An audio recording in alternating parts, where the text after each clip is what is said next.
January the 27th. Exodus 4:1 through 5:21. But Moses said, They won't believe me. They won't do what I tell them to. They'll say, Jehovah never appeared to you. "What do you have there in your hand?" the Lord asked him. A shepherd's rod. "Throw it down on the ground," the Lord told him.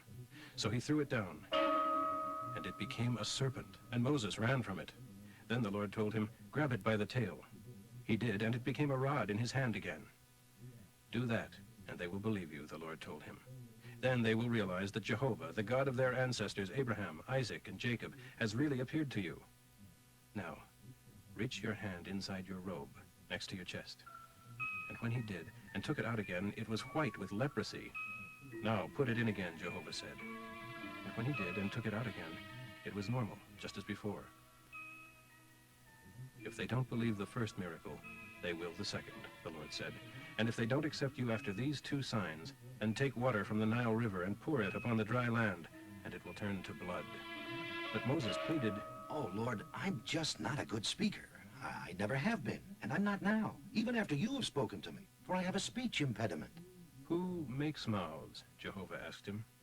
"Isn't it I, the Lord? Who makes a man so that he can speak or not speak, see or not see, hear or not hear? Now go ahead and do as I tell you, for I will help you to speak well, and I will tell you what to say." Lord, please, send someone else. Then the Lord became angry. "All right," he said. "Your brother Aaron is a good speaker, and he is coming here to look for you, and will be very happy when he finds you. So I will tell you what to tell him, and I will help both of you to speak well. And I will tell you what to do. He will be your spokesman to the people, and you will be as God to him, telling him what to say. And be sure to take your rod along so that you can perform the miracles I have shown you." Moses returned home and talked it over with Jethro, his father-in-law. With your permission, I will go back to Egypt and visit my relatives. I don't even know whether they are still alive. Go, with my blessing. Before Moses left Midian, Jehovah said to him, "Don't be afraid to return to Egypt, for all those who wanted to kill you are dead." So Moses took his wife and sons and put them on a donkey, and returned to the land of Egypt, holding tightly to the rod of God. Jehovah told him, "When you arrive back in Egypt, you are to go to Pharaoh and do the miracles I have shown you. But I will make him stubborn so that he will not let the people go. Then you are to tell him, 'Jehovah says, Israel is my eldest son, and I have commanded you to let him go away and worship me, but you have refused. And now see, I will slay your eldest son.'" As Moses and his family were traveling along and had stopped for the night, Jehovah appeared to Moses and threatened to kill him. Then Zipporah, his wife, took a flint knife and cut off the foreskin of her young son's penis and threw it against Moses' feet, remarking disgustedly, "What a blood-smeared husband you've turned out to be." Then God let him alone. Now Jehovah said to Aaron, "Go into the wilderness to meet Moses." So Aaron traveled to Mount Horeb, the mountain of God, and met Moses there, and they greeted each other warmly. Moses told Aaron what God had said they must do, and what they were to say, and told him about the miracles they must do before Pharaoh. So Moses and Aaron returned to Egypt, and summoned the elders of the people of Israel to a council meeting. Aaron told them what Jehovah had said to Moses, and Moses performed the miracles as they watched.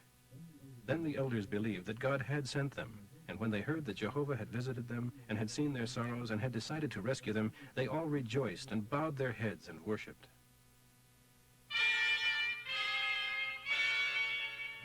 After this presentation to the elders, Moses and Aaron went to see Pharaoh. They told him, We bring you a message from Jehovah, the God of Israel. He says, let my people go, for they must make a holy pilgrimage out into the wilderness for a religious feast to worship me there. Is that so? And who is Jehovah that I should listen to him? And let Israel go. I don't know Jehovah, and I will not let Israel go. But Aaron and Moses persisted. The God of the Hebrews has met with us. We must take a 3-day trip into the wilderness and sacrifice there to Jehovah our God. If we don't obey him, we face death by plague or sword. Who do you think you are? Distracting the people from their work. Get back to your jobs. That same day, Pharaoh sent this order to the taskmasters and officers he had set over the people of Israel. Don't give the people any more straw for making bricks. However, don't reduce their production quotas by a single brick, for they obviously don't have enough to do, or else they wouldn't be talking about going out into the wilderness and sacrificing to their God. Load them with work and make them sweat. That will teach them to listen to Moses and Aaron's lies. So the taskmasters and officers informed the people. Pharaoh has given orders to furnish you with no more straw. Go and find it wherever you can, but you must produce just as many bricks as before. So the people scattered everywhere to gather straw. The taskmasters were brutal. Fulfill your daily quota just as before. They kept demanding. Then they whipped the Israeli work crew bosses. Why haven't you fulfilled your quotas? Either yesterday or today. These foremen went to Pharaoh and pleaded with him. Don't treat us like this. We are given no straw and told to make as many bricks as before, and we are beaten for something that isn't our fault. It is the fault of your taskmasters for making such unreasonable demands. You don't have enough work. Or else you wouldn't be saying, let us go and sacrifice to Jehovah. Get back to work. No straw will be given you.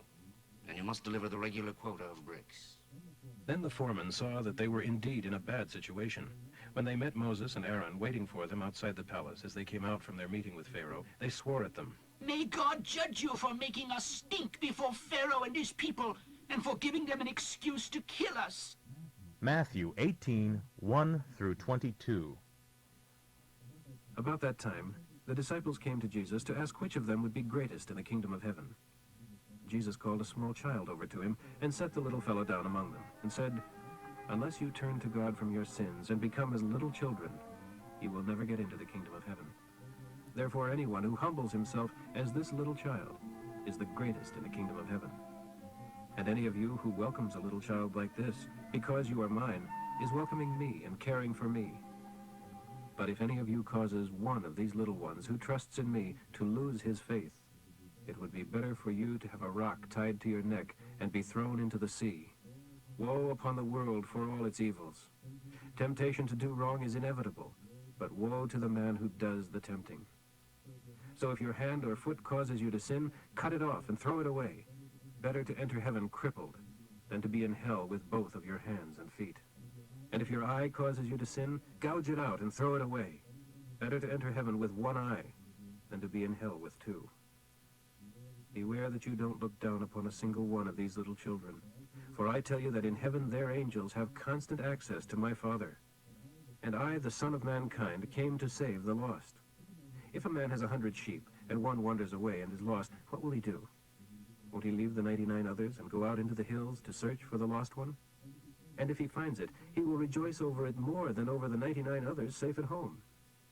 Just so, it is not my Father's will that even one of these little ones should perish. If a brother sins against you, go to him privately and confront him with his fault. If he listens and confesses it, you have won back a brother. But if not, then take one or two others with you, and go back to him again, proving everything you say by these witnesses. If he still refuses to listen, then take your case to the church. And if the church's verdict favors you, but he won't accept it, then the church should excommunicate him. And I tell you this, whatever you bind on earth is bound in heaven, and whatever you free on earth will be freed in heaven. I also tell you this, if two of you agree down here on earth concerning anything you ask for, my Father in heaven will do it for you. For where 2 or 3 gather together because they are mine, I will be right there among them." Then Peter came to him and asked, "Sir, how often should I forgive a brother who sins against me? 7 times? "No," Jesus replied, 70 times 7. Psalm 22:19 through 31. "O Lord, don't stay away. O God, my strength, hurry to my aid. Rescue me from death. Spare my precious life from all these evil men. Save me from these lions' jaws and from the horns of these wild oxen. Yes, God will answer me and rescue me. I will praise you to all my brothers. I will stand up before the congregation and testify of the wonderful things you have done. Praise the Lord, each one of you who fears him, I will say. Each of you must fear and reverence his name. Let all Israel sing his praises, for he has not despised my cries of deep despair. He has not turned and walked away. When I cried to him, he heard and came. Yes, I will stand and praise you before all the people. I will publicly fulfill my vows in the presence of all who reverence your name. The poor shall eat and be satisfied. All who seek the Lord shall find him and shall praise his name. Their hearts shall rejoice with everlasting joy. The whole earth shall see it and return to the Lord. The people of every nation shall worship him. For the Lord is king and rules the nations. both proud and humble together. All who are mortal, born to die, shall worship him. Our children, too, shall serve him, for they shall hear from us about the wonders of the Lord. Generations yet unborn shall hear of all the miracles he did for us.